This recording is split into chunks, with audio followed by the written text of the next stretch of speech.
अस्सलामुअलैकुम to everyone students, आज हम डिस्कस करेंगे university of the Punjab 2015 fourth semester का पेपर है और ये बी कोर्स का पेपर है जिसका कोर्स कोड है 204 और इसमें ग्रुप थ्योरी और मैट्रिक्स स्पेस के सिलेबस का पार्ट है, उसके क्वेश्चन इसके अंदर आते हैं।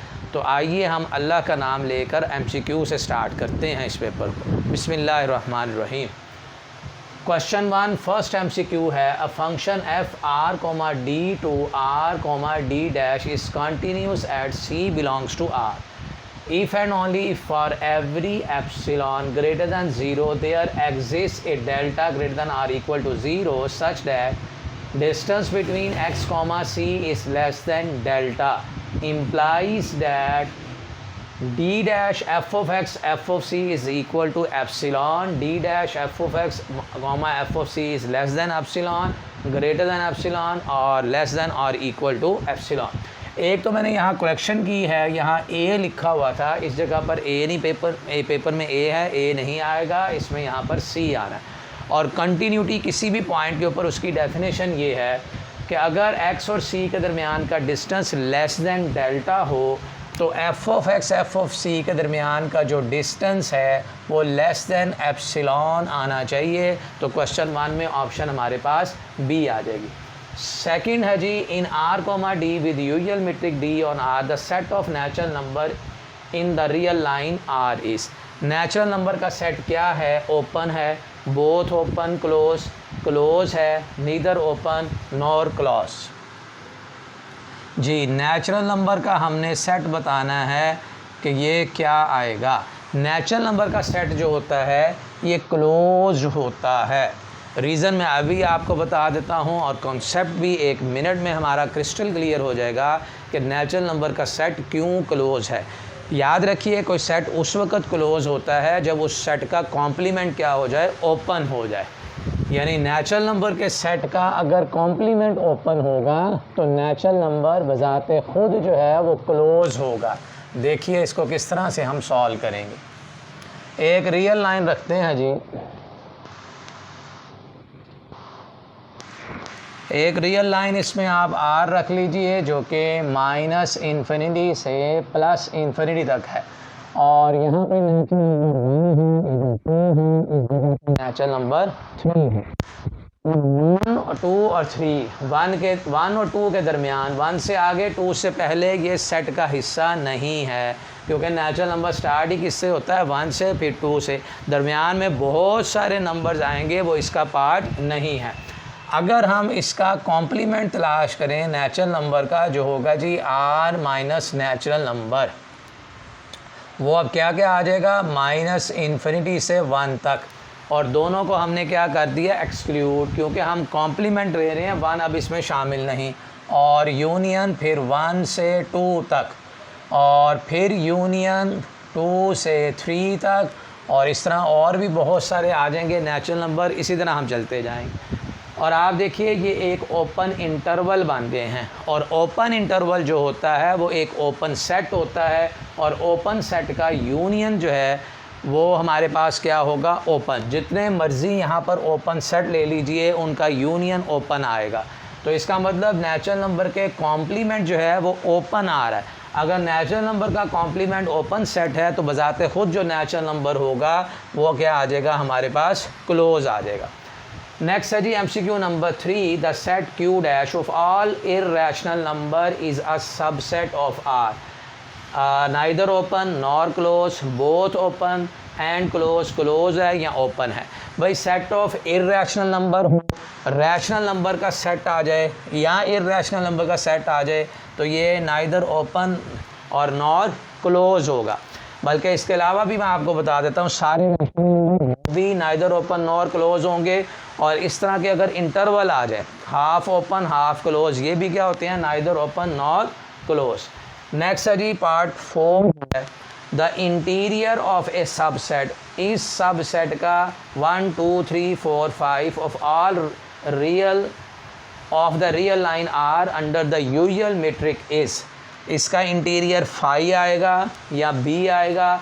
या 1,5 इंटरवल आएगा ओपन, या फिर 1,5 क्लोज इंटरवल आएगा, ये हमें बताना है। इसके लिए ये है कि जो फाइनाइट सेट होता है ना उसका इंटीरियर एम्प्टी होता है। Interior of a finite set is empty. तो हमारे पास ऑप्शन जो है वो ए आ जाएगी। यहाँ हम लिख लेते हैं जी, interior of a finite set is empty. Finite set का जो इंटीरियर होगा वो एक एम्प्टी सेट होगा। पार्ट 5 है the closure of a subset. इस सेट का हमने ये half open half close interval है, इसका क्लोजर बताना है of the real line are under the usual metric is. जी इसका क्लोजर क्या आएगा? देखिए क्लोजर की डेफिनेशन होती है स्मॉलेस्ट क्लोज्ड सुपर सेट। जो है इस सेट का हमने सुपर सेट लेना है और क्लोज भी हो और वो स्मॉलेस्ट भी हो, यानी जितने भी इससे बड़े क्लोज सेट्स आएंगे उन तमाम क्लोज सेट में जो सबसे छोटा होगा उसे हम क्या बोलेंगे? क्लोजर। इसके लिए आसान मेथड ये है कि ये जो हमें इंटरवल गिवन है ना, चाहे ये दोनों साइड से ओपन हो, एक साइड से ओपन हो या ये क्लोज हो, आपने क्या करना है कि इसको क्लोज ही कर देना। यानी इस तरफ से भी क्लोज करेंगे, यहाँ भी क्लोज करेंगे, ये तो ओपन है, ये क्लोज हो ही नहीं सकता। यहाँ पर भी आप देखिए इस साइड से ओपन है, ये भी ओपन दे दिया गया। तो इसमें सिर्फ एक ऑप्शन जो है वो डी आएगी कि दोनों साइड से ये क्लोज है। MCQ नंबर 7 है the order of the permutation इस परमुटेशन का ऑर्डर क्या होगा? इसके लिए आपको सबसे पहले इसके साइकिल बनाने हैं। अगर आप देखें इसमें एक साइकिल बन रहा है 1 से 2 और 2 से 1, तो ये एक साइकिल बना और दूसरा साइकिल इसका बना 3 से 4 और 4 से 3 तक। अब इस साइकिल की लेंथ जो है वो 2 आ रही है कि उसके अंदर 2 एलिमेंट्स आए हुए हैं। इस साइकिल की लेंथ भी हमारे पास 2 आ रही है और एलसीएम ऑफ 2 एंड 2 इज़ 2। 2 और 2 का एलसीएम जो है वो 2 आएगा। तो इस परमुटेशन का जो ऑर्डर हो जाएगा वो हमारे पास किस चीज़ के बराबर हो जाएगा? 2 के। एक मेथड तो इसमें ये है। दूसरा मेथड ये है कि अगर इस परमुटेशन को हम मल्टीप्लाई करें 1 2 3 4 2 1 4 3 और फिर 1 2 3 4 2 1 4 3, तो ये 1 2 3 4 1 2 पे है, वहाँ से 2 1 पे है, 2 1 पे, 1 2 पे, 3 4 पे और 4 यहाँ से 3 पे है, 4 3 पे है और 3 जो है वो 4 पे आ रहा है। यानी आप अगर देखिए इन दोनों परमुटेशंस को आपस में अगर मल्टीप्लाई किया जाए तो आंसर में ये हमारे पास एक आइडेंटिटी परमुटेशन आती है। अगर मैं इस परमुटेशन को नाम रख देता हूँ अल्फ़ा का, तो इसका मतलब अल्फ़ा का स्क्वायर करने से मेरे पास आंसर किस चीज़ के बराबर आया है? आइडेंटिटी के। तो इस परमुटेशन का जो ऑर्डर हो जाएगा वो किस चीज़ के बराबर हो जाएगा? 2 पे।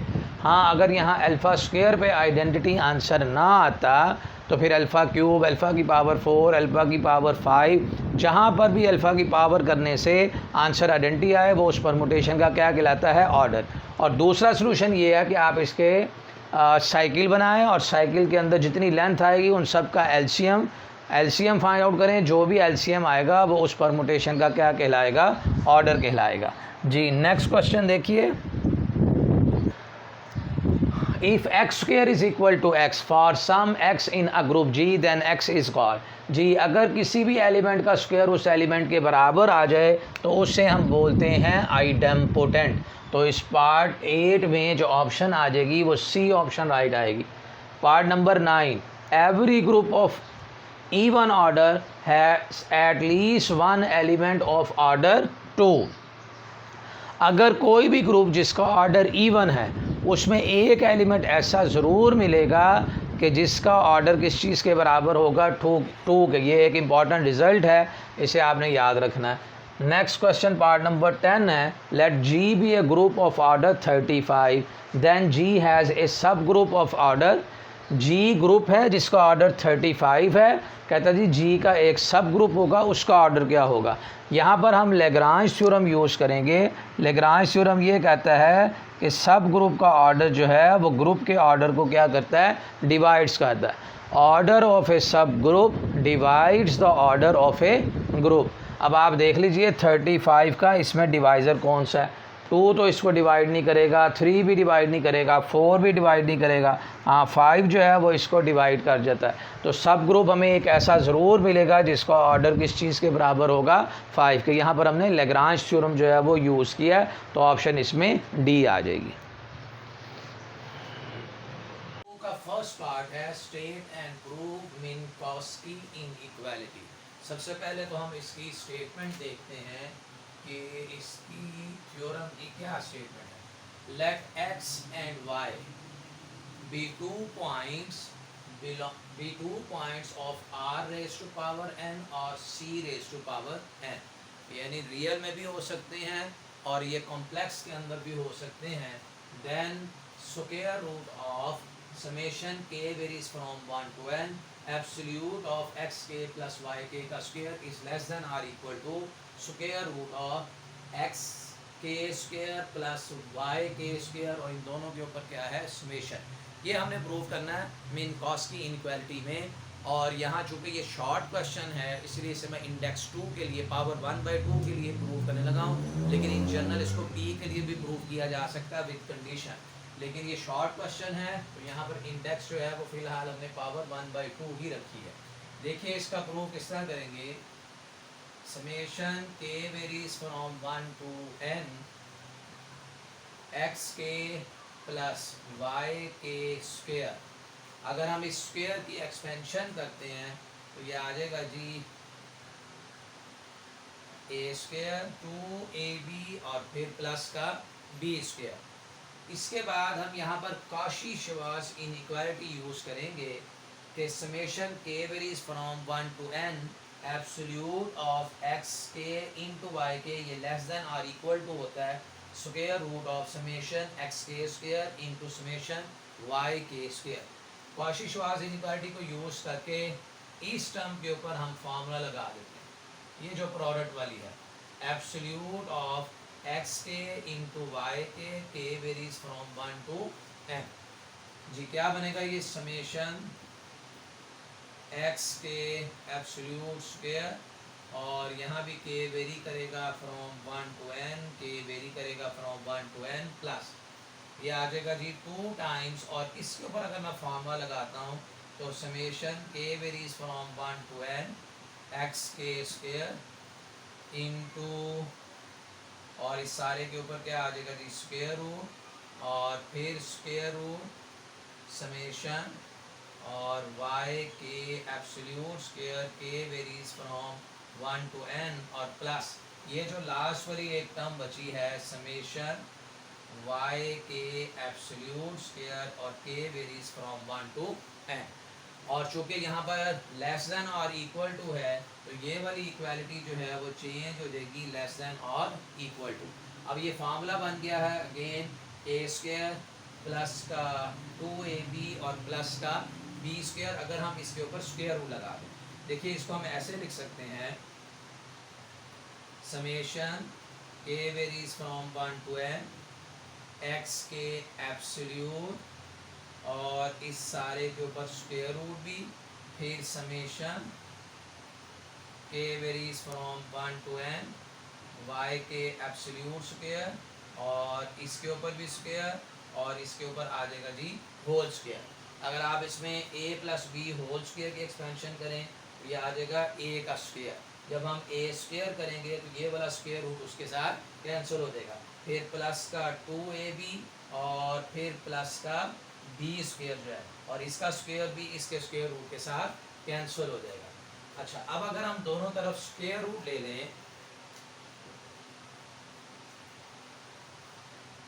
जी, यहाँ पर स्क्वायर आ रहा था तो जब मैं यहाँ पर स्क्वायर रूट लूँगा summation k varies from 1 to n x k plus y k absolute square और इसके ऊपर square root is less than और इक्वल टू, और जब मैं यहाँ पर स्क्वायर रूट लूँगा वो स्क्वायर रूट जो है इस वाले स्क्वायर के साथ कैंसिल हो जाएगा।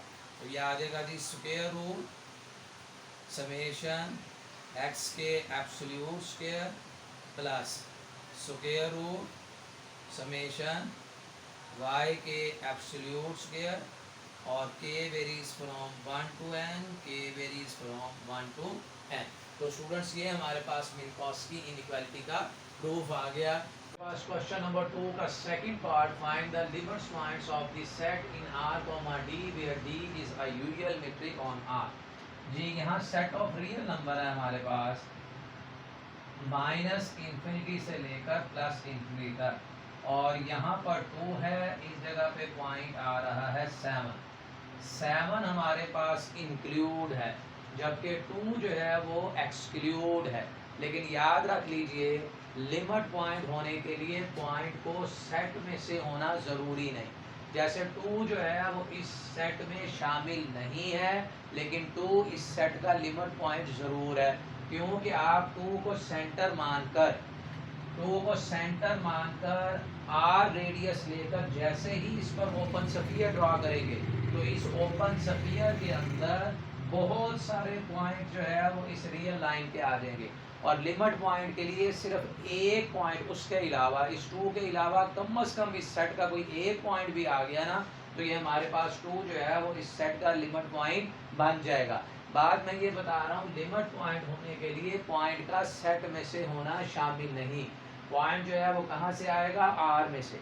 तो आप इस 2 को सेंटर मानकर ज़रा सा आर रेडियस, छोटे से छोटा रेडियस लेके भी जब आप ओपन स्फीयर या ओपन इंटरवल ड्रॉ करेंगे तो इस सेट के बहुत सारे पॉइंट इस इंटरवल के अंदर आ जाएंगे, और लिमिट पॉइंट होने के लिए इस पॉइंट के अलावा एक पॉइंट आना चाहिए था, एक क्या, इसमें तो बहुत ज़्यादा आ जाएंगे। लिहाजा 2 जो है वो इस सेट का क्या है, लिमिट पॉइंट। 2 भी है और 7 भी है, और 2 और 7 के दरमियान में जितने भी पॉइंट्स आएंगे, तो यहाँ पर कोई भी पॉइंट आप लेट से 4 रख लीजिए, इस 4 को सेंटर मान के ज़रा सा आप ओपन स्फीयर या ओपन इंटरवल ड्रॉ कीजिए आर रेडियस लेके, स्मॉल रेडियस लेके, तो उस सेट, इस सेट के बहुत सारे पॉइंट इसके अंदर आ रहे हैं, इसलिए 4 भी इसका लिमिट पॉइंट होगा, 4.1 भी होगा, 2 भी है, 7 भी है, और 2 और 7 के दरमियान जितने भी रियल नंबर आ रहे हैं वो सारे के सारे इसके क्या बनेंगे, लिमिट पॉइंट। तो इसके लिए अगर हम इस सेट को नाम रख दें ए का, let A is equal to 2,7, 2 exclude है, ओपन इंटरवल में 7 इंक्लूड है।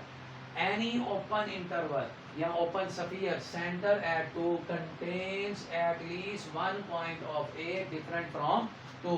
कम से कम इस 2 के अलावा इस सेट का एक पॉइंट जरूर आ जाना है।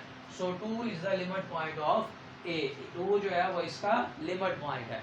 उसके बाद लिखा जी 2 भी है, और इस सेट का ईच x बिलोंग्स टू 2,7, इस इंटरवल के अंदर जो सा भी आप पॉइंट पकड़ेंगे वो लिमिट पॉइंट बन जाएगा, और 2 भी चूंकि बन चुका हुआ है इसलिए हम लिखेंगे डिराइव सेट ऑफ, ये ओपन और क्लोज का जो डिराइव सेट हो जाएगा जी वो 2,7। यानी आपको अगर दोनों तरफ से ओपन भी दिया गया होता तो तब भी आप इसका जो इंटरवल है उसको आपने क्या कर देना था, क्लोज कर देना था।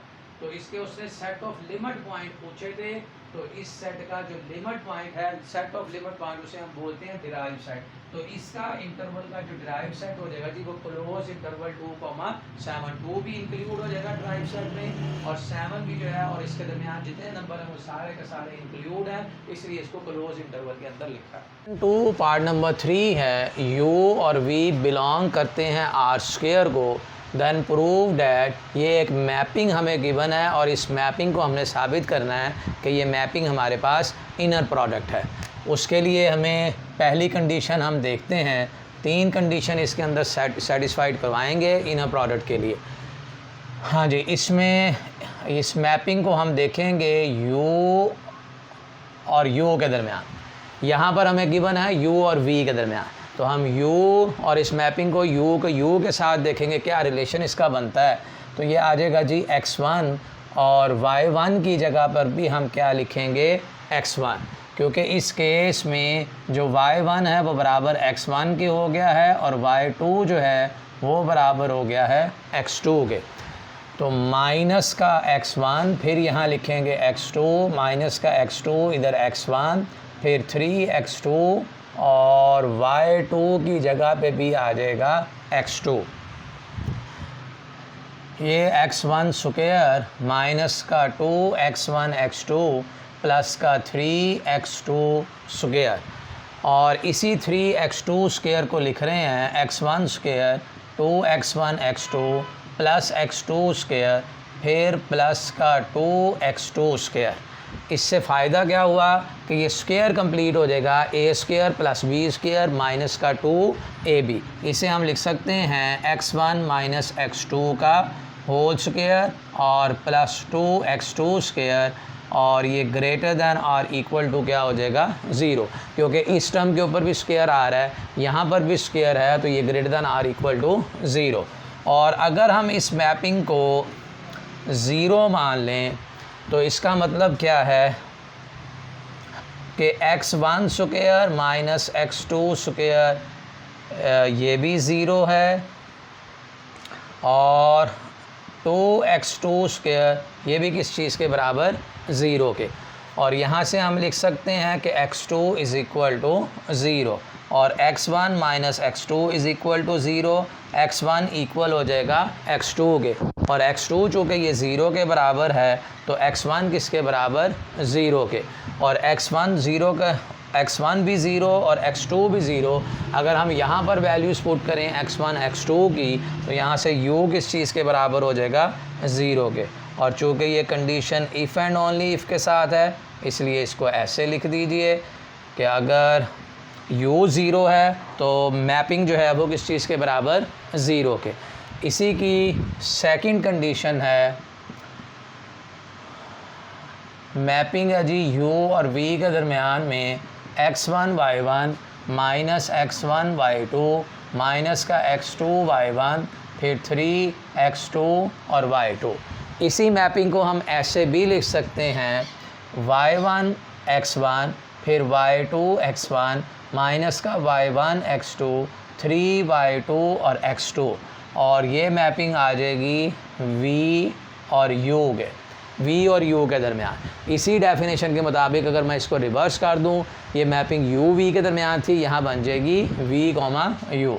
तो ये कम्यूट भी हो गए, दो कंडीशन इसके अंदर सेटिस्फाइड हो गई।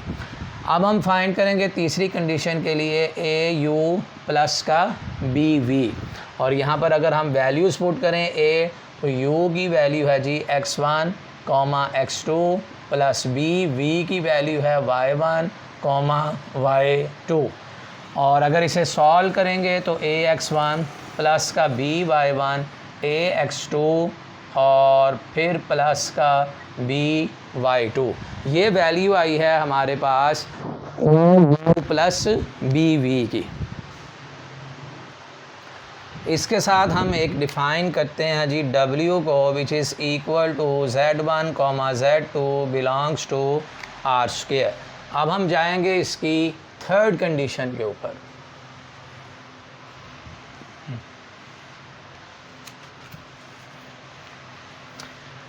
जी थर्ड कंडीशन इसकी है au प्लस bv w के दरमियान इस मैपिंग को हमने देखना। अब यहाँ जो x1 एलिमेंट है वो हम कंसिडर करेंगे ये वाला सारा ax1 प्लस b y1, और इसी तरह फिर ax2 प्लस by2, यानी ये जो सारा एलिमेंट है ये x1 हो जाएगा और ये एलिमेंट जो है वो किस चीज़ के बराबर हो जाएगा x2 के। अगर इस मैपिंग के ऊपर हम लिखें एलिमेंट्स तो ये आ जाएंगे ax1 प्लस का by1, और जो y1 की वैल्यू है वो आ जाएगी z1, फिर माइनस का x1 अगेन हम लिखेंगे ax1 प्लस by1, और y2 की जगह हम लिखेंगे z2, फिर माइनस x2 जो इस वक्त है जी वो है ax2 प्लस b और y2, और साथ में y1 जो है वो बराबर है z1 के, फिर प्लस का 3x2 की वैल्यू हम लिखेंगे ax2 plus by2 into y2 बराबर हो जाएगा z2 के। जी। नेक्स्ट अब हम फाइंड करते हैं, अगर मल्टीप्लाई करें तो ax1 z1 plus by1 z1 minus का ax1 z2 माइनस का by1 z2 फिर माइनस ax2 z1 माइनस का by2 z1 प्लस का 3ax2 z2 प्लस 3by2 और z2। और अगर हम इन सारे से a कॉमन ले लें तो यहाँ रह जाएगा x1 z1, a कॉमन लेने से माइनस का x1 z2, फिर a कॉमन लेने से माइनस का x2 z1, फिर a कॉमन लेने से 3x2 और z2, फिर प्लस का b। अगर b यहाँ से कॉमन लेते हैं तो इधर आ जाएगा y1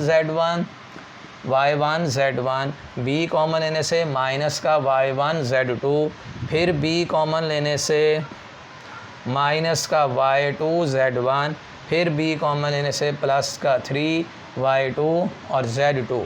और ये जो हमें मैपिंग गिवन थी u और v के दरमियान में, अगर हम देखें तो ये मैपिंग हमारे पास आ जाएगी u और w के दरमियान, और फिर प्लस b। और अगर हम इस मैपिंग को देखें तो ये मैपिंग आती है v और w के दरमियान। और यही हमारी कंडीशन थी, थर्ड कंडीशन, कि a u plus b v comma w ये बराबर होना चाहिए था a और फिर मैपिंग u और w के दरमियान प्लस b और v और w के दरमियान में मैपिंग। तो ये साबित हो गया, तीनों कंडीशन जो हैं वो साबित कर दी हैं हमने। तो इससे साबित होता है कि जो गिवन मैपिंग है वो हमारे पास क्या है, इनर प्रोडक्ट है। 4 है जी, define neighbourhood of a point and prove that the intersection of any two neighbourhood is also a neighbourhoods.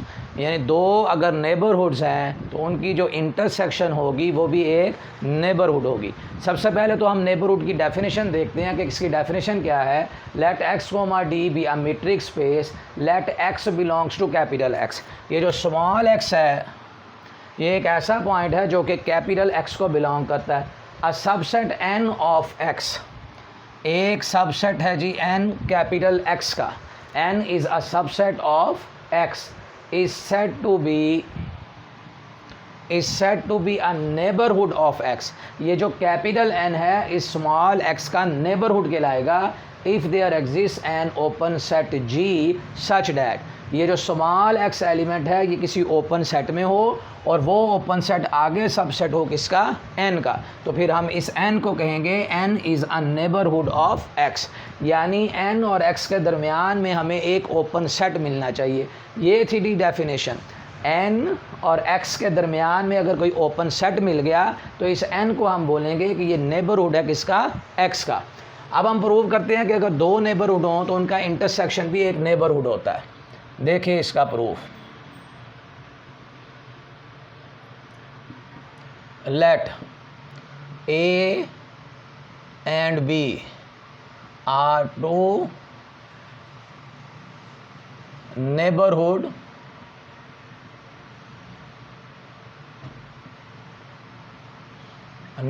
Of x। a और b जो है ये दो नेबरहुड हमने मान लिए हैं किसके, x के। तो भाई अगर x बिलोंग करना चाहिए फिर किसी ओपन सेट को, उस ओपन सेट को हम नाम रख देते हैं G1 का, और वो G1 सबसेट होना चाहिए A का। एंड इसी तरह x जो है वो किसी और ओपन सेट G2 में हो और वो G2 सबसेट हो किसका, B का। Where G1 G2 are open sets, where G1 and G2 are open sets. अच्छा जी, अब आप इंटरसेक्शन ले लीजिए।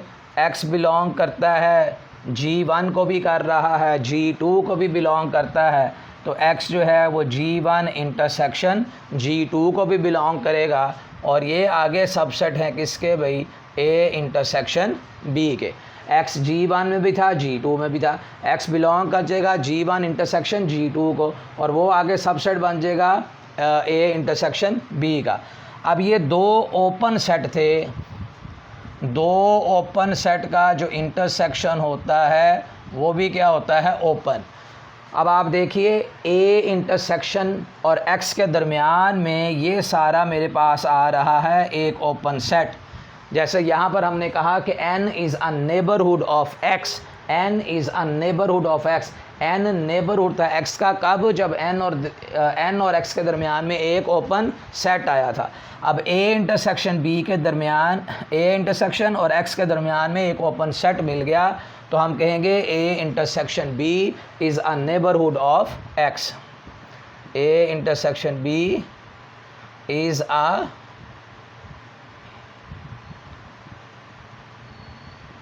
Neighbourhood of x। तो ये बात प्रूव हो गई कि दो नेबरहुड हैं तो उनका इंटरसेक्शन भी एक जो है वो नेबरहुड होगा।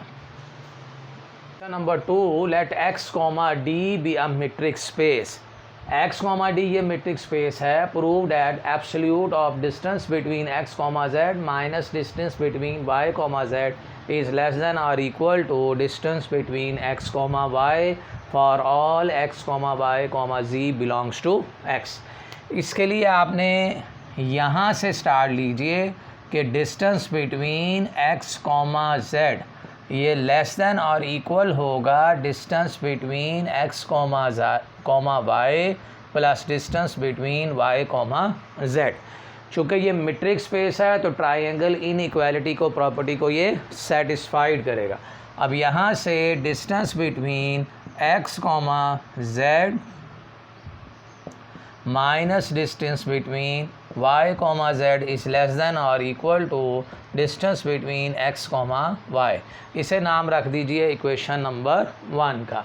अब दूसरा इसको लिखते हैं कि distance between y, z is less than और equal to distance between y, x plus distance between x, z। यहाँ भी मैंने ट्राइंगल इनइक्वालिटी की प्रॉपर्टी को यूज़ किया है क्योंकि x, d हमें गिवन है कि ये क्या है, एक मेट्रिक स्पेस है। और यहाँ से ये जो x, z है इसे इस तरफ ट्रांसफ़र करेंगे, distance between y, z minus distance between x, z is less than और equal to distance between x, y इसे लिख सकते हैं y, x को, क्योंकि distance between y, x equal होता है डिस्टेंस बिटवीन x, y। किसकी वजह से कि xd हमारे पास क्या है, मेट्रिक स्पेस। और अगर मैं इन दोनों से नेगेटिव साइन कॉमन ले लूँ, distance between x, z minus का distance between y, z is less than और equal to distance between x, y। इसे आप नाम रखते हैं इक्वेशन नंबर 2 का। फ्रॉम 1 एंड 2, 1 और 2 से अगर हम इसे कंबाइन करें इन दोनों को तो ये आ जाएगा जी plus minus distance between x, z minus distance between y, z is less than और equal to distance between x, y। और चूँकि प्लस माइनस है तो इसे आप लिख सकते हैं absolute x, z minus distance between y, z is less than और equal to distance between x, y। तो ये था जी इसका प्रूफ क्वेश्चन नंबर 2 का। 2 का पार्ट नंबर 6 है, prove that the set C of a complex number is a group under addition. Complex number के set को साबित करना है कि वो ग्रुप है, और ऑपरेशन इस वक्त कौन सा है जी, एडिशन का। ग्रुप के लिए हमें 4 प्रॉपर्टीज़ को सेटिस्फाइड करवाना है। पहली प्रॉपर्टी है जी क्लोजर प्रॉपर्टी। इसके लिए आप लेट कर लें कि Z1 is equal to x1 plus iota y1 and Z2 is equal to x2 plus iota y2 be any 2 complex number, और x1, x2, y1, y2 belong करते हैं किसे, R को। ये 2 कॉम्प्लेक्स नंबर हैं। अब देखते हैं कि इनका एडिशन भी एक कॉम्प्लेक्स नंबर आता है या नहीं। तो Z1 plus Z2 is equal to x1 plus iota y1 फिर x2 प्लस आयोटा y2, और हम रियल पार्ट में रियल ऐड करते हैं तो x1 प्लस x2, और इमेजिनरी पार्ट में इमेजिनरी ऐड होगा। तो फिर ये हमारे पास एक क्या आ गया है, कॉम्प्लेक्स नंबर। तो ये Z1 plus Z2 answer C में आया है, क्लोजर प्रॉपर्टी इसमें सेटिस्फाइड हो गई है। Thus C is close for the addition of complex number. Second property होती है जी एसोसिएटिव लॉ, और addition of complex number is always associative operation. यानी हम ये कह सकते हैं कि Z1 प्लस Z2 और plus Z3 is equal to Z1 plus Z2 और प्लस का Z3। यानी पहले दो के ऊपर ब्रैकेट थी और ब्रैकेट जो है वो लास्ट टू के ऊपर चली जाएगी। इस प्रॉपर्टी को हम क्या कहते हैं, एसोसिएटिव लॉ। कम्प्लेक्स नंबर के अंदर under addition associative law hold करता है। नेक्स्ट है जी existence of identity element. Clearly आप देखिए 0 0 जो है ये बिलोंग करता है जी सी को। ये कॉम्प्लेक्स नंबर की अंडर एडिशन एक आइडेंटिटी एलिमेंट है, और आप इस 0,0 को किसी भी कॉम्प्लेक्स नंबर में जब आप ऐड करेंगे x, y, तो ये आंसर आ जाएगा जी x, y, जिसे आप लिख सकते हैं x प्लस आयोटा y। तो आइडेंटिटी एलिमेंट जो है इसमें 0 0 आ गया। इसको मैंने ऑर्डर पेयर की शक्ल के अंदर लिखा है, आप इसको ऐसे भी लिख सकते हैं 0 प्लस आयोटा 0 और x प्लस का आयोटा y। रियल में रियल ऐड करेंगे तो x आ जाएगा, इमेजिनरी में इमेजिनरी ऐड करेंगे तो ये आयोटा y। तो ये हमारे पास 0 0 जो है वो एडिटिव आइडेंटिटी है। नेक्स्ट क्या रहा जी, फोर्थ प्रॉपर्टी है existence of inverse. Finally if अगर हमारे पास ये कोई कॉम्प्लेक्स नंबर है x plus iota y is any complex number, then the complex number minus z यानी minus x minus iota y is its additive inverse. ये उसका एडिटिव इन्वर्स होगा कि इन दोनों को ऐड करने से आंसर जो है वो आइडेंटिटी एलिमेंट आ जाएगा। देखिए z में आप ऐड करेंगे माइनस z, रियल पार्ट में हमने रियल ऐड करना है प्लस इमेजिनरी पार्ट में इमेजिनरी ऐड करना है। तो ये हमारे पास एक कॉम्प्लेक्स नंबर का आइडेंटिटी एलिमेंट आ गया। इसलिए ये दोनों जो हैं वो एक दूसरे के क्या कहलाएंगे, एडिटिव इन्वर्स। जब चार प्रॉपर्टी सेटिस्फाइड हो जाएंगी तो हम कहेंगे सेट ऑफ कॉम्प्लेक्स नंबर क्या है, ग्रुप है अंडर एडिशन।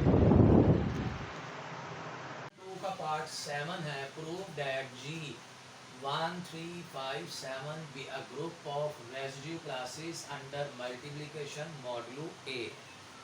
जी, इसमें सबसे पहले हमने एक कंपोजिशन टेबल बनाना है और उसकी मदद से हम साबित करेंगे कि ये ग्रुप है।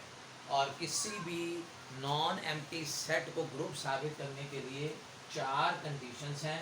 क्लोजर प्रॉपर्टी उसमें सेटिस्फाइड होनी चाहिए, एसोसिएटिव लॉ उसमें होल्ड करना चाहिए, एग्जिस्टेंस ऑफ आइडेंटिटी एलिमेंट और existence of inverse. Her element का उसमें इन्वर्स भी आना चाहिए। तो सबसे पहले हमने मल्टीप्लिकेशन टेबल बनाना है मॉडुलो A का।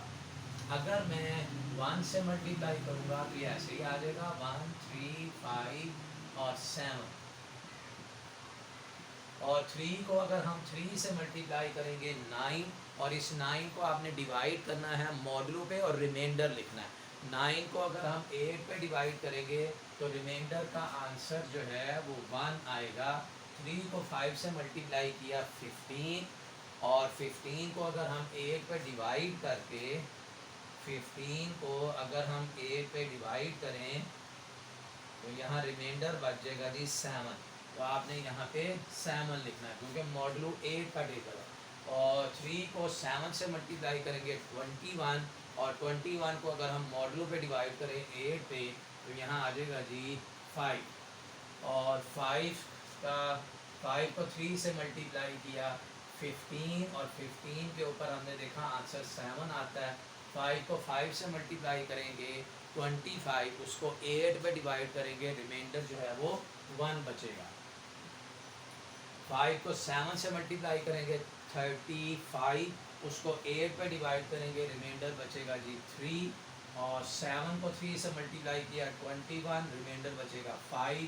7 को 5 से किया 35, 35 को 8 पे डिवाइड करेंगे 3, उसका रिमाइंडर बचेगा 49, और 49 48 पे आ जाएगा। तो यहाँ पे आंसर कितना आ जाएगा 1। तो ये मल्टीप्लिकेशन के बाद आप देखिए जितने भी एलिमेंट्स आ रहे हैं इन तमाम ये सारे के सारे एलिमेंट किसके आ रहे हैं, G के। इसे हम कहेंगे कि क्लोजर प्रॉपर्टी हमारी सेटिस्फाइड हो गई है। यानी since all the entries in the composition table are the elements of the set जी, ये जितने भी हमारे पास मल्टीप्लिकेशन के बाद एलिमेंट्स आए हैं ये सारे के सारे एलिमेंट्स बिलोंग करते हैं किसे, सेट जी को। एसोसिएटिव प्रॉपर्टी के लिए 3 × 5 × 7 3 × 5 × 7, वैसे मल्टीप्लिकेशन जो है एसोसिएटिव होती है मॉडलों के अंदर मल्टीप्लिकेशन में। वैसे इसमें एग्जांपल भी देख लेते हैं। 3 × 5 है, यहाँ पर आप कर दीजिए 5 × 7, और ये आम मल्टीप्लिकेशन नहीं है बल्कि ये मॉडलो 8 वाली मल्टीप्लिकेशन है, इसलिए इसके ऊपर बार भी लगा देते हैं। 3 को 5 से मल्टीप्लाई किया 15, और रिमाइंडर 8 पे डिवाइड करने से बचेगा 7, और 5 से मल्टीप्लाई किया 35, और 35 को अगर हम 8 पे डिवाइड करेंगे 35 को तो 3 बचेगा रिमाइंडर, और 7 को 7 से मल्टीप्लाई किया 49, और 8 पे डिवाइड करने से 1 रिमाइंडर आएगा 9, 8 पे डिवाइड करने से 1 रिमाइंडर आएगा। तो एसोसिएटिव लॉ भी इसमें होल्ड कर गया, जो से मर्जी और एलिमेंट्स ले लें एसोसिएटिव लॉ उसमें होल्ड करेगा। Existence of identity clearly 1 belongs to G is the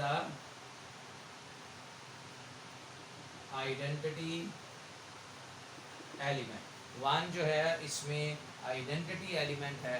last आते हैं दी एग्जिस्टेंस ऑफ इनवर्स, इसमें हमने देखना है कौन से ऐसे दो एलिमेंट्स हैं कि जिनको मल्टीप्लाई करने से आंसर आइडेंटिटी आया होगा। तो उसके लिए अगर आप देखिए ये हमारे पास आ रहा है 1, इस जगह पे 1 आ रहा है, इस जगह पे 1 आ रहा है, इस जगह पे 1 आ रहा है। इसका मतलब ये दोनों एलिमेंट एक दूसरे के क्या हैं, इनवर्स हैं। तो हम यहाँ लिखेंगे 7 is the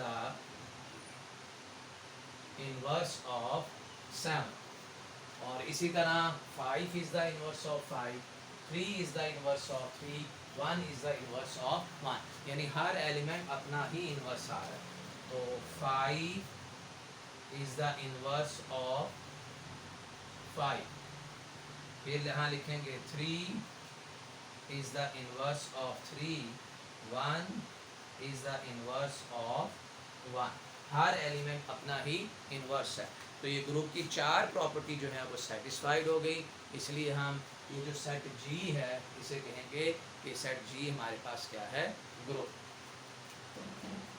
Hence G is a group. G जो है वो हमारे पास एक ग्रुप है under multiplication modulo 8। Part number 8 है, let Z be a set of all integer then prove that H 0 ± 2 ± 4 ± 6 so on is a subgroup of Z, also find the all left coset of H in Z। जी साबित करना है H जो है वो सब group है, और हमें पता है कि सब ग्रुप की कंडीशन होती है पहला एलिमेंट और दूसरे का इन्वर्स अगर इसी H के अंदर बिलोंग कर गया तो साबित हो जाएगा कि वो सब ग्रुप है। देखिए इसका सलूशन, H हमें गिवन है जी 0 ± 2 ± 4 ± 6 एंड सो ऑन। इसी को हम H को ऐसे भी लिख सकते हैं H = 2n। आप देखिए ये सारे इवन नंबर्स आ रहे हैं, और यहाँ पर हम लिखेंगे कि n बिलोंग करता है Z को, यानी n हमारे पास पॉजिटिव इंटीजर भी हो सकता है नेगेटिव भी। अगर n की वैल्यू मैं 1 रखूँगा तो 2 आ जाएगा, -1 रखूँगा -2, n की वैल्यू 2 रखेंगे 4, -2 रखेंगे तो ये -4 हो जाएगा। यानी इसी H को हम इस तरह से भी लिख सकते हैं। अब यहाँ पर मैं 2 एलिमेंट ले रहा हूँ, एक रख लेते हैं जी हम 2n और दूसरा एलिमेंट रखते हैं 2n2, ये बिलोंग करते हैं H को। H के अंदर सारे एलिमेंट इस शक्ल के अंदर है। n किसको बिलोंग कर रहा था, Z को। तो यहाँ पर मैं लिखूँगा कि n1 n2 जो है ये भी बिलोंग करते हैं किसे, सेट ऑफ इंटीजर्स को। अब हम इन्हें लिखेंगे 2n1 - 2n2, अगर यहाँ से मैं 2 कॉमन ले लूँ तो n1 माइनस का n2 ये बिलोंग करेगा H को। क्या रीज़न है, because n1 minus n2 belong करता है n1 n2 किसको बिलोंग करते थे, इंटीजर को, और इनका जो डिफरेंस होगा, इनका सम होगा, डिफरेंस होगा, वो भी किसको बिलोंग करेगा, z को, कि दो इंटीजर का सम या डिफरेंस जो है वो भी हमारे पास क्या होता है, एक इंटीजर होता है। और रीज़न ये लिखी। अब ये पहला एलिमेंट है और दूसरे एलिमेंट का ये क्या है, इन्वर्स। इसी से हम कह सकते हैं कि ये जो H इज़ अ सब ग्रुप, H हमारा जो है वो एक सब ग्रुप है। और रीज़न उसकी क्या देंगे कि पहला एलिमेंट दूसरे का अगर इन्वर्स हो तो वो भी बिलोंग करता है किसको, H को। तो ये पहला एलिमेंट 2n और दूसरे का इन्वर्स 2n2 का इन्वर्स हमने क्या लिखा है, -2n2, तो ये भी बिलोंग कर रहा है H को। इससे साबित हो गया कि H हमारा क्या है, सब ग्रुप है। दूसरा क्वेश्चन इसका ये है कि जी फाइंड ऑल लेफ़्ट कोसेट्स। जी लेफ़्ट कोसेट्स फाइंड आउट करने हैं। उसके लिए इसी H सेट को मैं कुछ इस तरह से लिखने लगा हूँ,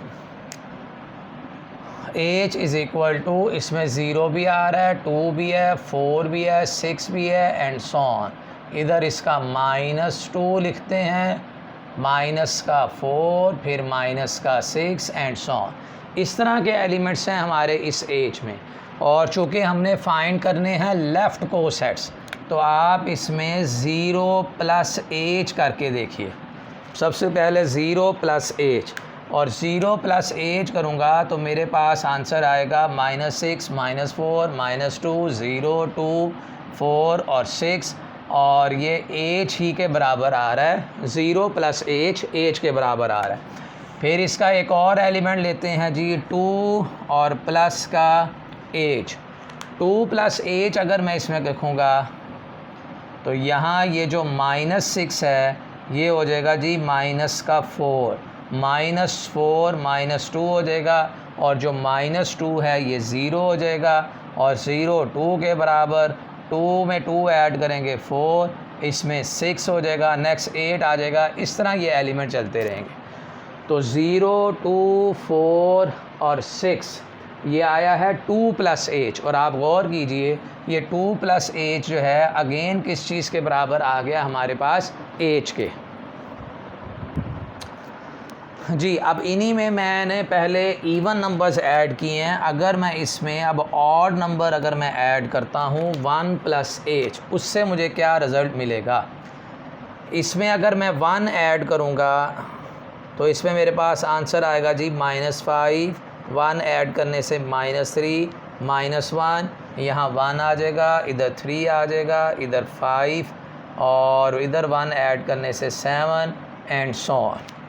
ये आया मेरे पास 1 + H।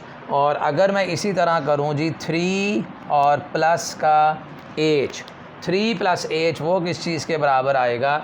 अगर इसमें मैं 3 ऐड करता हूँ तो इसमें आ जाएगा जी यहाँ पर -3, इसमें 3 ऐड करेंगे -1, इसमें 3 ऐड करूँगा 1, इसमें 3 ऐड करूँगा 3, इसमें 3 ऐड करूँगा 5, इसमें 7, एंड सो ऑन।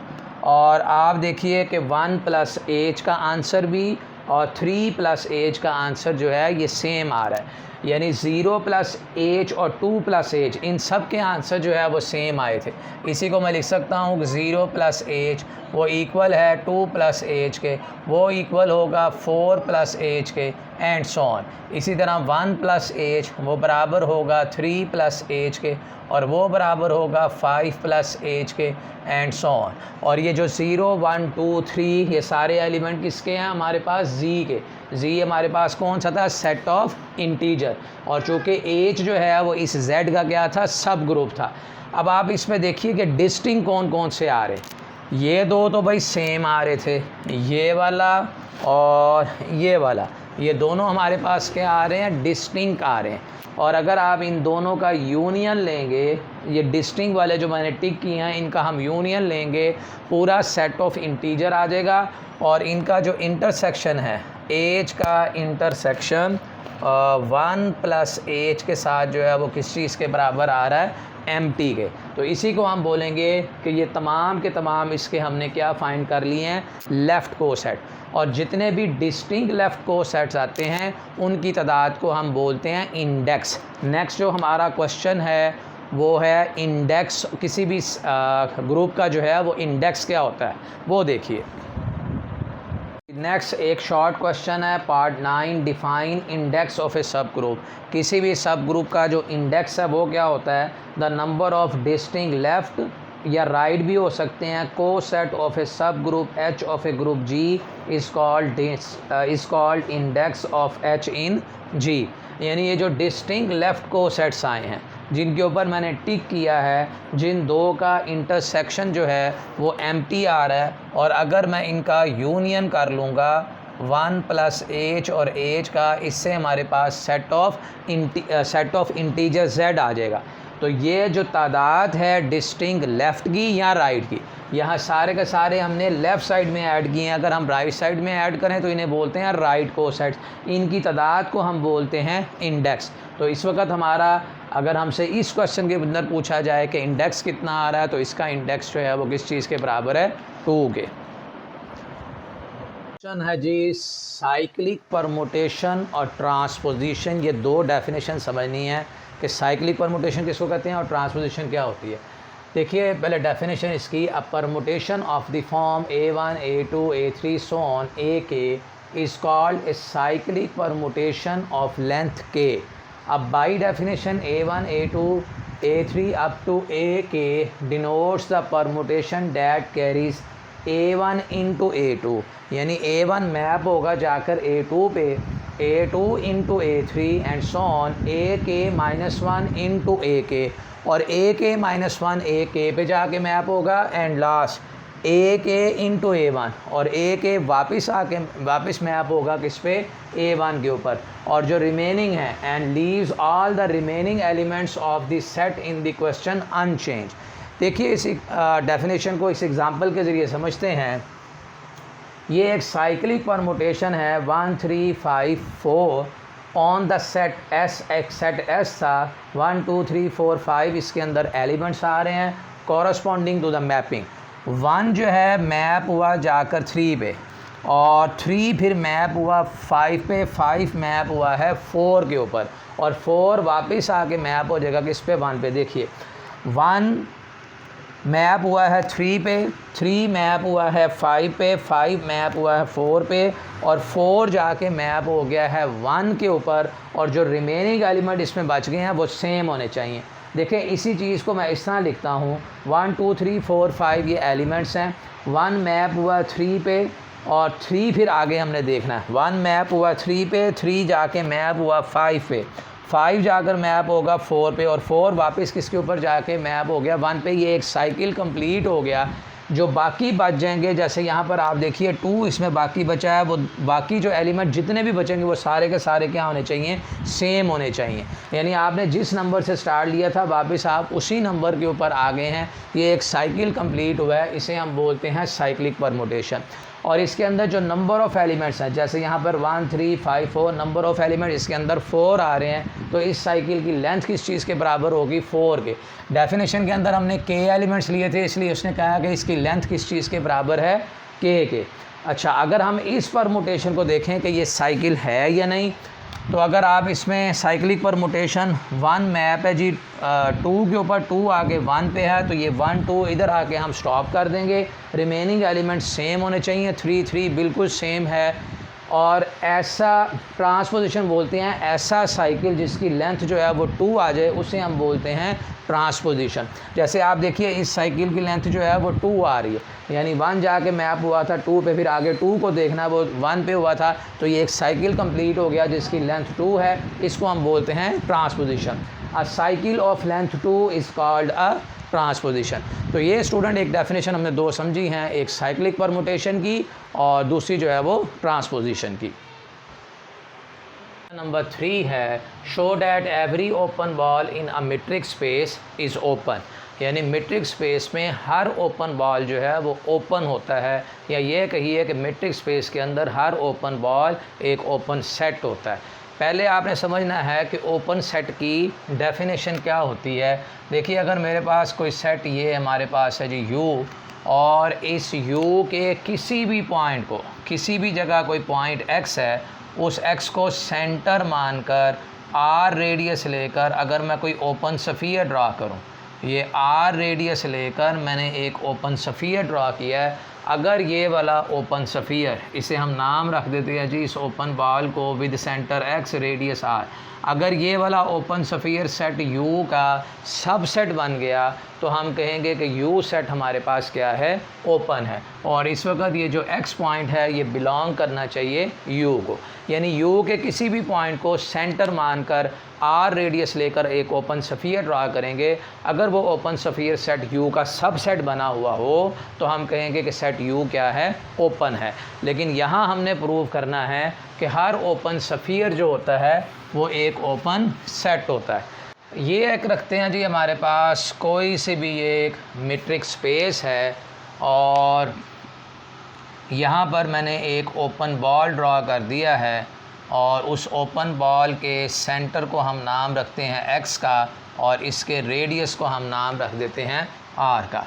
यानी ये मीट्रिक स्पेस एक्स डी के अंदर एक्स कॉमा डी में ये मैंने एक ओपन बॉल लिया है और इस ओपन बॉल को अब मुझे साबित करना है कि ये हमारे पास क्या है, एक ओपन सेट है। इसके लिए हम कहते हैं जी let be open ball with centre x r with radius r be any open ball. ये हमारे पास मीट्रिक स्पेस में कोई सा भी ओपन बॉल है और सिंस एक्स बिलोंग कर रहा है इस ओपन बॉल में या ओपन सफ़ियर में, इसलिए हम कहेंगे कि ये वाला जो ओपन बॉल या ओपन सफ़ियर है ये क्या है, नॉन एम्प्टी। अब मुझे साबित करना है कि ये हमारे पास एक ओपन सेट है।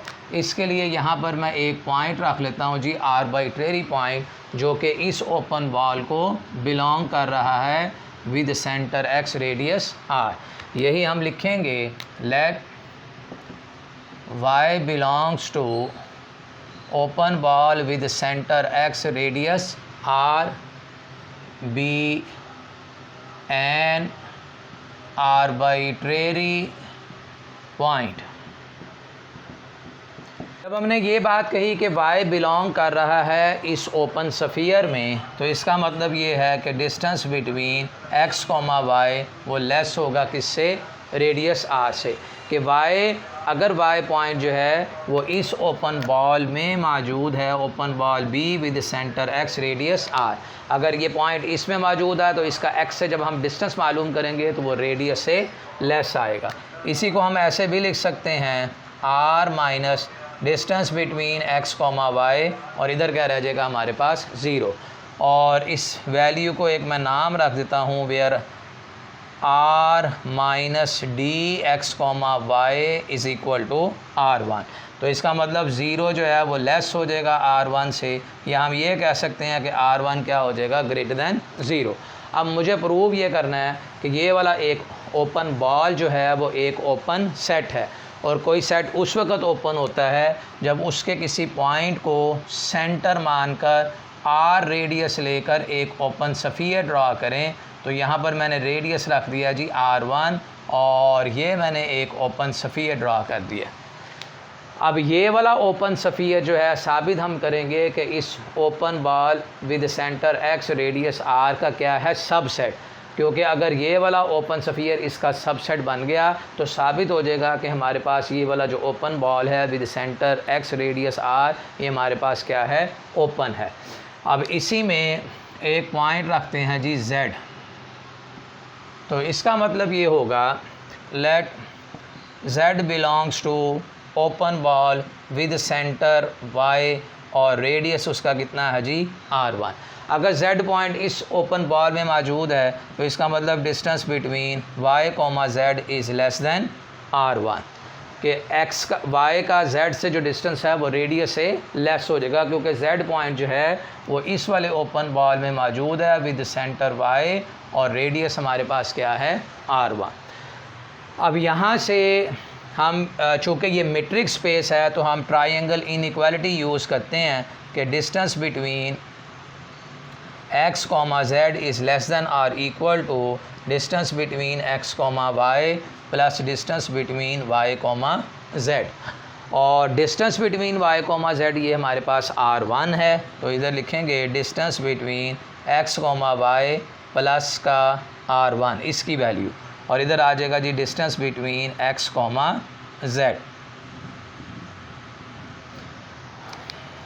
अब इसी में r1 की हम नेक्स्ट वैल्यू लगाते हैं। r1 नाम था जी r minus distance between x comma y, तो ये आ जाएगा distance between x comma z is less than distance between x comma y, और प्लस आगे r1 की वैल्यू आ जाएगी जी r minus distance between x comma y, और ये नेगेटिव पॉजिटिव जो है वो कैंसिल हो जाएगा।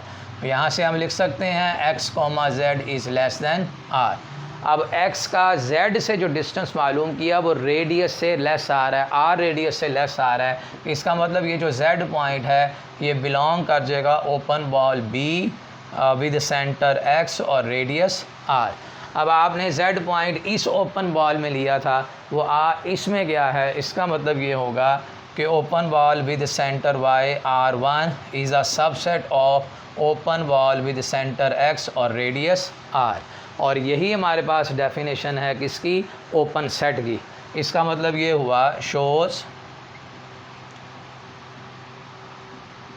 Open ball b with centre r radius x is an open set. ये एक ओपन सेट हो गया, तो ये बात साबित होगी कि मीट्रिक स्पेस के अंदर हर ओपन बॉल जो है वो एक ओपन सेट होता है जी। Let x comma d be a metric space then show that d dash को उसने इस तरह डिफाइन किया है, distance between x comma y over 1 plus distance between x comma y is also a metric on x। यानी अगर D हमारे पास metric space है तो D डैश भी मीट्रिक स्पेस होगी। और जब हमने ये कहा ना कि D मीट्रिक स्पेस है, इसके अंदर इसका मतलब 4 प्रॉपर्टीज़ पहले से होल्ड कर रही हैं। क्या है, distance between x comma y greater than r equal to 0, ये पहली प्रॉपर्टी है। इसी को हम यूज़ करते हुए इसे प्रूव करेंगे कि ये भी मीट्रिक है। देखिए इसका solution, as distance between x comma y greater than r equal to 0, दोनों तरफ आप डिवाइड कर दें 1 plus distance between x comma y greater than r equal to 0 over 1 plus distance between x comma y greater than r equal to 0, और ये जो सारा है distance between x comma y over 1 plus distance between x comma y ये बराबर है d dash के। तो d dash x comma y greater than r equal to 0, ये पहली प्रॉपर्टी सेटिस्फाइड होगी। दूसरी प्रॉपर्टी क्या है कि x और y के दरमियान का डिस्टेंस बराबर होगा y और x के दरमियान डिस्टेंस के। आप सबसे पहले इसको d डैश को लिखिए, x कोमा y ये बराबर है distance between x comma y over 1 plus distance between x comma y। इसी को आप ऐसे भी लिख सकते हैं distance between y comma x, क्योंकि d हमारे पास क्या है, मीट्रिक। x कोमा y बराबर है y कोमा x के, तो 1 plus distance between y comma x के। तो ये जो सारी डेफिनेशन बनी है ये डेफिनेशन बन जाएगी d डैश की, d dash y comma x। तो ये दो प्रॉपर्टी इसके अंदर प्रूव हो गई। तीसरी प्रॉपर्टी है कि अगर ये डिस्टेंस को 0 मान लिया जाए तो ये दोनों पॉइंट आपस में क्या आते हैं, इक्वल आते हैं। इसी प्रॉपर्टी को अब हम प्रूव करेंगे। Property number 3, d dash x comma y equal to 0। अगर इसको 0 मान लिया, अब हम प्रूव करेंगे x और y आपस में क्या आते हैं, इक्वल आते हैं।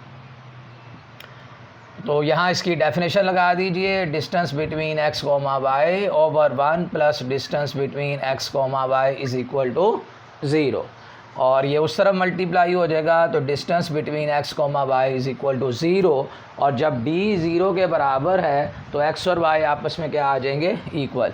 यहाँ से हम लिख सकते हैं x is equal to y, और इसी को अगर आप रिवर्स कर दें तो ये रिज़ल्ट बन जाएगा जी इफ़ एंड ओनली इफ़ के साथ, कि अगर x और y बराबर हों तो इनका डिस्टेंस किस चीज़ के बराबर है, 0 के।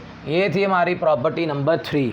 नेक्स्ट आ रही है प्रॉपर्टी नंबर 4 ये है d dash x comma y d dash y comma z is greater than or equal to d dash x comma z। Left hand side लिख लीजिए d dash x comma y plus d dash y comma z, इनकी values लगाइए। D dash x comma y इसकी value है जी distance between x comma y over 1 plus distance between x comma y. फिर y z की definition अगर इसके ऊपर लगाएंगे तो यहाँ आ जाएगा जी y comma z over 1 plus distance between y comma z. फिर इसी को लिखेंगे distance between x comma y over 1 plus distance between x comma y plus distance between y comma z 1 plus distance between y comma z. अब आप इन दोनों में LCM same कर लें। एलसीएम सेम करने का मतलब ये है कि यहाँ एक्स वाई आ रहा है, वहाँ पे वाई जेड है, इसमें आप ऐड कर लीजिए distance between y comma z और इसमें आप ऐड कर लीजिए distance between x comma y.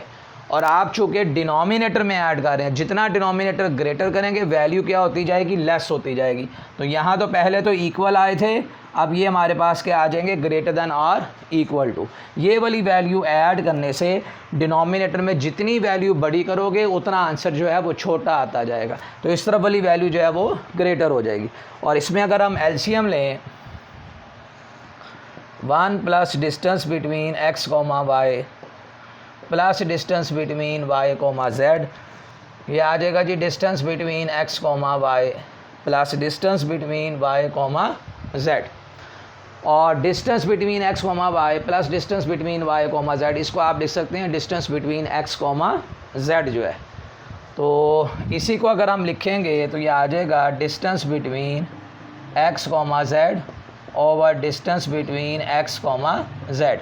और ये सारी डेफिनेशन बन जाएगी, साइन यहाँ greater than or equal to, ये सारी डेफिनेशन बन जाएगी डी डैश की एक्स कॉमा जेड। जैसे यहाँ पर डी डैश बराबर किस चीज़ की है, distance between x comma y over 1 plus distance between x comma y, सारे को लिखा D dash x comma y. जब यही वैल्यू एक्स और जेड के साथ आएगी तो इसको हम लिखेंगे D dash x comma Z. तो ये मैट्रिक्स स्पेस के अंदर 4 प्रॉपर्टीज़ जो हैं वो हमने सेटिस्फाइड करवा दी हैं।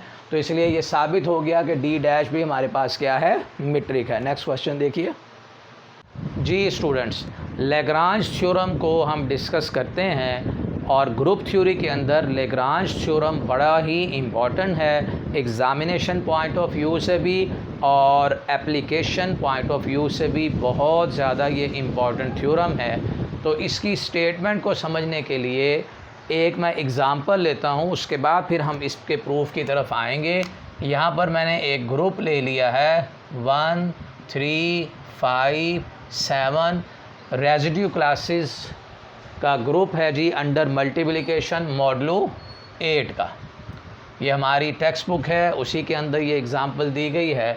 इसी तरह अगर हम इसका एक सबसेट बना लें 1 और 3, इस वक्त आप देखिए कि ऑर्डर ऑफ जी, ऑर्डर होता है किसी भी ग्रुप के अंदर जो डिस्टिंक्ट एलिमेंट्स होते हैं उसे बोलते हैं ऑर्डर ऑफ ए ग्रुप। तो इस ग्रुप का ऑर्डर कितना आ रहा है 4, और ऑर्डर ऑफ एच जो है इसमें कितना आ रहा है, वो 2 आ रहा है, क्योंकि इसके अंदर 2 एलिमेंट्स आ रहे हैं। अब हमने इसके फाइंड आउट करने हैं को सेट्स, लेफ़्ट को सेट या राइट को सेट। अब ये को सेट क्या होते हैं, इसकी पहले डेफिनेशन को समझ लीजिए। Late H be a subgroup of a group G under multiplication.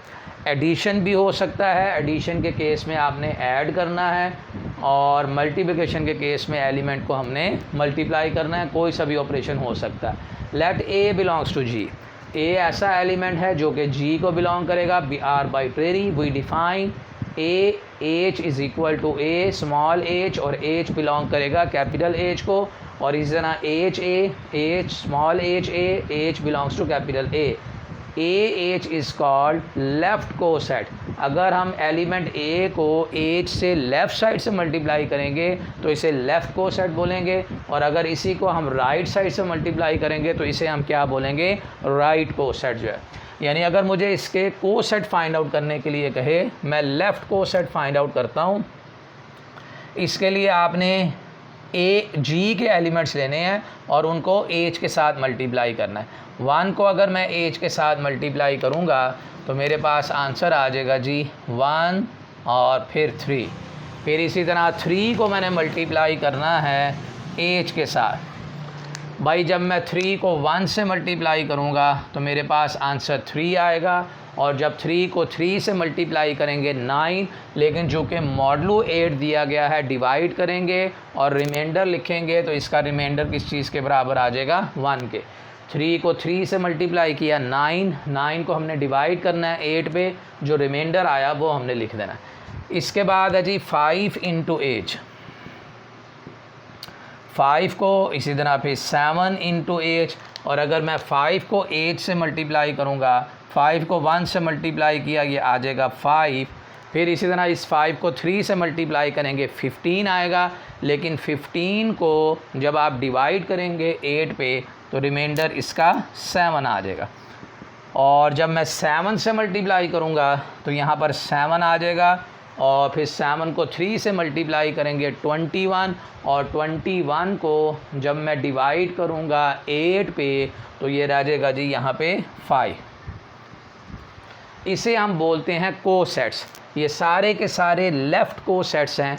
अगर इसी एज को मैं जी के एलिमेंट के साथ राइट साइड से मल्टीप्लाई करवाता तो फिर ये कहलाते राइट कोसेट अंडर मल्टीप्लिकेशन। और अगर ऑपरेशन हमें एडिशन का दिया गया होता, फिर हमने एलिमेंट्स को ऐड करना था, वो अंडर एडिशन कहलाएगा। अब इसमें एक बात समझनी है, आप देखिए जितने भी लेफ़्ट कोसेट्स आए हैं, ये 4 मुझे आंसर मिले हैं। इन चारों आंसर में आप देखिए या तो ये आइडेंटिकल आ रहे हैं, या ये 2 आइडेंटिकल हैं, ये 2 आइडेंटिकल हैं, या फिर ये डिसजॉइंट हैं। जैसे देखिए 1 3 5 7, ये दोनों आपस में क्या है, disjoint.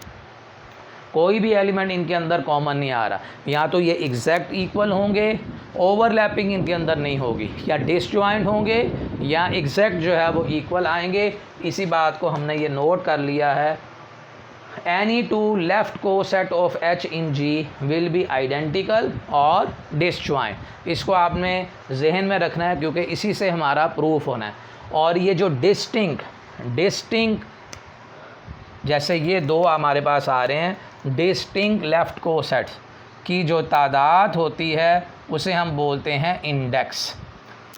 Number of distinct left coset, इस वक्त डिस्टिंक्ट लेफ़्ट कोसेट जो हैं वो 2 आ रहे हैं, तो इसका जो इंडेक्स होगा वो किस चीज़ के बराबर आ जाएगा, 2 के।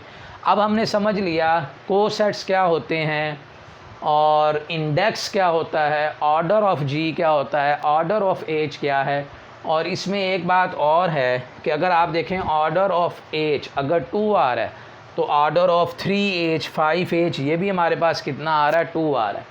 यानी लेफ़्ट कोसेट का या राइट कोसेट का जो ऑर्डर है वो सब ग्रुप के ऑर्डर के बराबर होता है। इस बात को भी हम लिख लेते हैं कि ऑर्डर ऑफ ए एज बराबर होता है ऑर्डर ऑफ एज के।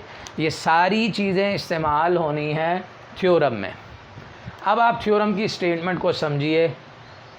थ्योरम लैग्रांज थ्योरम की स्टेटमेंट क्या है, both the order and index of a subgroup of a finite group divides the order of the group.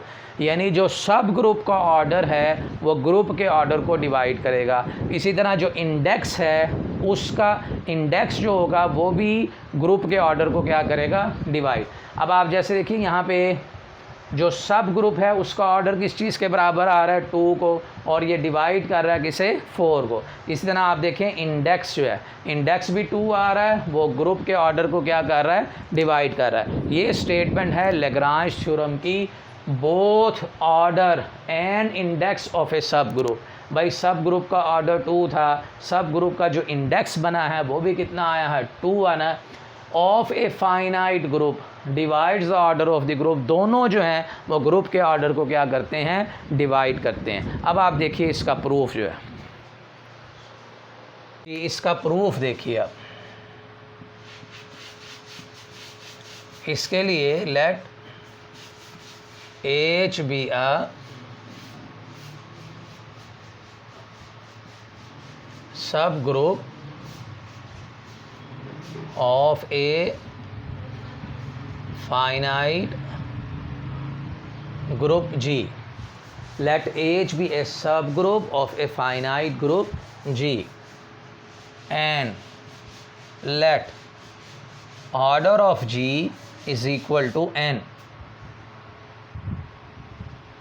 और order of H is equal to m। और अभी हमने देखा कि जो सब ग्रुप का ऑर्डर हो वही ऑर्डर होता है लेफ़्ट कोसेट का या राइट कोसेट का।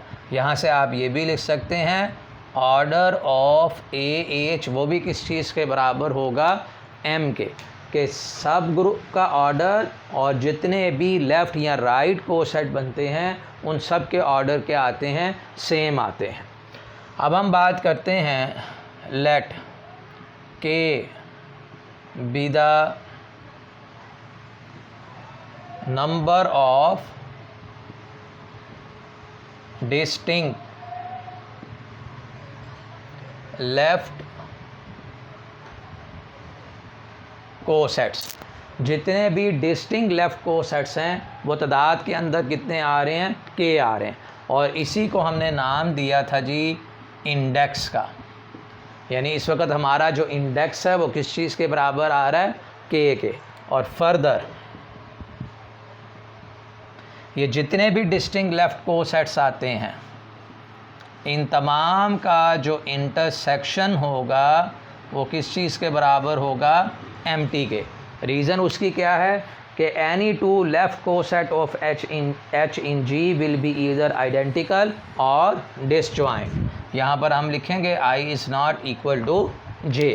और फिर अभी हमने एग्ज़ाम्पल में देखा कि जितने भी लेफ़्ट कोसेट्स हैं उन तमाम लेफ़्ट कोसेट्स का, डिस्टिंक्ट लेफ़्ट कोसेट्स हैं उन तमाम का यूनियन लेने से पूरा सेट क्या आ जाता है, G आ जाता है। तो इसी को आप लिख सकते हैं A1H यूनियन A2H फिर यूनियन A3H यूनियन सोन और यूनियन AKH। क्योंकि जिसने डिस्टिंक्ट लेफ़्ट कोसेट्स हैं वो तादाद के अंदर हमने कितने रखे हैं, के रखे हैं। अब चूँकि ये डिसजॉइंट्स हैं इसलिए अब हम लिखेंगे कि order of G is equal to A1H इसका ऑर्डर, और यूनियन का मतलब प्लस है और यहाँ इंटरसेक्शन क्या है, एम्प्टी है, डिसजॉइंट्स हैं। और फिर यहाँ लिखेंगे इस ऑर्डर, फिर प्लस A3H का ऑर्डर, फिर प्लस सोन और AKH का ऑर्डर। और अभी आप देखिए कि सब ग्रुप का ऑर्डर और लेफ़्ट या राइट कोसेट के ऑर्डर को हमने क्या नाम रखा हुआ है, m का। और ये दोनों ऑर्डर इक्वल होते हैं।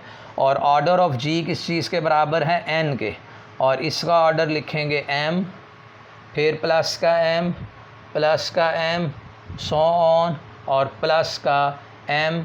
और ये हमारे पास है जी k टाइम्स। तादाद के अंदर ये सारे के सारे क्या हैं, k हैं। अगर ये m प्लस m ओनली 3 होते हैं तो इस सारे का आंसर हम कितना लिखते हैं, 3। और अगर ये तादाद के अंदर 10 होते हैं तो आंसर लिखते हैं 10m। और अगर ये 100 होते हैं तो आंसर लिखते हैं 100m। लेकिन ये k टाइम्स है तो इसको आप लिखेंगे n is equal to km। और k यहाँ पर क्या चीज़ थी, इंडेक्स था। और m क्या चीज़ है, ऑर्डर ऑफ सब ग्रुप। अब देखें इस n के ये दो फैक्टर बन गए हैं, प्रोडक्ट की शक्ल के अंदर आ रहे हैं k और m। जैसे आप देखिए एग्ज़ाम्पल हम लेते हैं, अगर मैं 8 लिखता हूँ 4 × 2 तो इस 8 के ये दो फैक्टर बने हैं और ये दोनों फैक्टर जो होते हैं वो इसको क्या कर रहे हैं, डिवाइड कर रहे हैं। अब n किस चीज़ के बराबर आ रहा है, k और k × m के। यानी इस n के दो फैक्टर बन गए प्रोडक्ट की फॉर्म में, वो कौन से हैं, k × m। तो इसका मतलब k भी डिवाइड करेगा, यहाँ हम लिख सकते हैं k डिवाइड्स n, या हम ये कह सकते हैं m डिवाइड्स n। इसका क्या मतलब हुआ कि ऑर्डर ऑफ सब ग्रुप के ऑर्डर को क्या कर रहा है, डिवाइड कर रहा है। और इंडेक्स भी क्या कर रहा है, ग्रुप के ऑर्डर को डिवाइड कर रहा है। जैसे प्रीवियस एग्जाम्पल के अंदर हमारा इंडेक्स 2 आया था और ग्रुप का ऑर्डर कितना आ रहा था, 4। और 2 जो है वो 4 को क्या कर रहा है, डिवाइड। और इसी तरह जो सब ग्रुप है, सब ग्रुप का ऑर्डर भी हमने किस चीज़ के बराबर रखा था, 2 के, और वो ग्रुप के ऑर्डर को क्या करता था, डिवाइड करता था। तो इंडेक्स और सब ग्रुप का ऑर्डर, दोनों के ऑर्डर जो हैं वो ग्रुप के ऑर्डर को क्या कर रहे हैं, डिवाइड कर रहे हैं। यही हमारे पास स्टेटमेंट है, both the order and the index of a subgroup of a finite group divide the order of the group. Students, मैं उम्मीद करता हूँ आपने लैग्रांज थ्योरम को बड़ी अच्छे और डिटेल के साथ जो है वो समझ लिया होगा। आपको किसी किस्म की कोई हेल्प की या कोई प्रॉब्लम है तो आप मुझे कमेंट कीजिए। Thank you so much for watching my video. Pass question number 6, give an example of A abelian group which is not cyclic. भाई देखो, हर साइक्लिक ग्रुप जो है वो अबेलियन ग्रुप लाजमी होता है, लेकिन इसका कन्वर्स ट्रू नहीं है। उसके लिए हमें एक काउंटर एग्जांपल ढूंढनी है, यानी ऐसा हमने अबेलियन ग्रुप ढूंढना है जो कि साइक्लिक ना हो। इसके लिए क्या रहा है जी, let G be the set of 4 matrices. सबसे पहले तो यहाँ पर आप एक आइडेंटिटी मैट्रिक्स रख लें 1 0 0 1, और एक मैट्रिक्स यहाँ पर 1 0 0 1, और बी को आप रख लीजिए 1 0 0 1, और सी को आप रख लीजिए अगेन 1 0 0 1। देखिए इसमें यहाँ पर सिर्फ मैंने इस माइनस साइन चेंज कर, माइनस इस 1 के साथ जो है वो माइनस लगा दिया, इसका साइन चेंज कर दिया, फिर यहाँ पर इसका साइन चेंज किया, और इसमें आगे इन दोनों का मैंने साइन जो है वो चेंज कर दिया। लेकिन यहाँ इस वक्त इसका मतलब जी एक ऐसा ग्रुप है जिसके अंदर ये 4 मैट्रिसेस आ रही हैं, ए बी और सी। आप क्लियरली चेक कर सकते हैं ये हमारे पास एक अबेलियन ग्रुप है। ये अबेलियन ग्रुप बनाएगा, सारी प्रॉपर्टीज़ जो है वो सेटिस्फाइड करेगा। हमने देखना है कि ये साइक्लिक है कि नहीं। इसके लिए आप आइडेंटिटी का अगर आप स्क्वायर करेंगे 1 0 0 1 इंटू 1 0 0 1 तो ये आंसर आइडेंटिटी आएगा। इसी तरह अगर आप इस ए का स्क्वायर करेंगे -1 0 1 फिर -1 0 1, इसका आंसर भी हमारे पास आइडेंटिटी आ जाएगा। और बी का अगर आप स्क्वायर करते हैं यानी इसमें 1 0 0 -1 और 1 0 0 -1 तो ये भी आइडेंटिटी देगा। और सी का अगर हम स्क्वायर करेंगे यानी -1 0 -1 और -1 0 -1, ये भी आंसर किस चीज़ के बराबर देगा, आइडेंटिटी के। 2 मैट्रिसेस को आपस में मल्टीप्लाई करके देख लीजिएगा, 2/2 का ऑर्डर है। आइडेंटिटी आने का मतलब ये है कि इस मैट्रिक्स का जो ऑर्डर है वो 2 है, जबकि बी का ऑर्डर भी 2 आ रहा है, और सी मैट्रिक्स का ऑर्डर भी किस चीज़ के बराबर आ रहा है, 2 के। अब देखिए, अगर ये साइक्लिक ग्रुप होता, अगर जी साइक्लिक ग्रुप होता तो आप देखें ऑर्डर ऑफ जी जो है वो हमारे पास आ रहा है 4। अब इसमें कम से कम इन 4 में से एक एलिमेंट ज़रूर मिलना चाहिए था जिसका ऑर्डर किस चीज़ के बराबर होना था, 4 के। लेकिन चारों में कोई भी ऐसा एलिमेंट हमें नहीं मिल रहा कि जिसका ऑर्डर जो है वो किस चीज़ के बराबर आ जाए, 4 के। तो इसलिए ये एक एग्ज़ाम्पल है हमारे पास अबेलियन ग्रुप की विच इज़ नॉट साइक्लिक। उसकी रीज़न क्या है कि कोई ऐसा एलिमेंट नहीं मिला जिसका ऑर्डर किस चीज़ के बराबर हो, 4 के। अगर ये साइक्लिक ग्रुप होता तो ग्रुप के ऑर्डर के बराबर एक एलिमेंट ज़रूर मिलना चाहिए था जिसका ऑर्डर ग्रुप के ऑर्डर के इक्वल आना चाहिए था। 7 है जी, let x is equal to 1 2 3 right all permutation on x। अब आप देखिए x के अंदर 3 एलिमेंट्स आ रहे हैं तो 3 फैक्टोरियल होता है 6 परमुटेशन इसके अंदर बनेगी। वो किस तरह से बनानी है, यहाँ पर आप लिख लीजिए 1, यहाँ 2 और इस जगह पे 3। अब 6 जो परमुटेशन बननी है यहाँ लिख लेते हैं 1 2 3, फिर यहाँ 1 2 3 और इस जगह 1 2 3, फिर 1 2 3 1 2 3 1 2 और 3। अब ये 6 परमुटेशन हमने किस तरह से कंप्लीट करनी है, इसको अच्छी तरीके से समझ लीजिए। आप यहाँ 1 से स्टार्ट लीजिए, 1 से, और इसको मूव करवाएं एंटी क्लॉकवाइज 1 2 3। तो यहाँ हम लिखेंगे जी 1 2 3।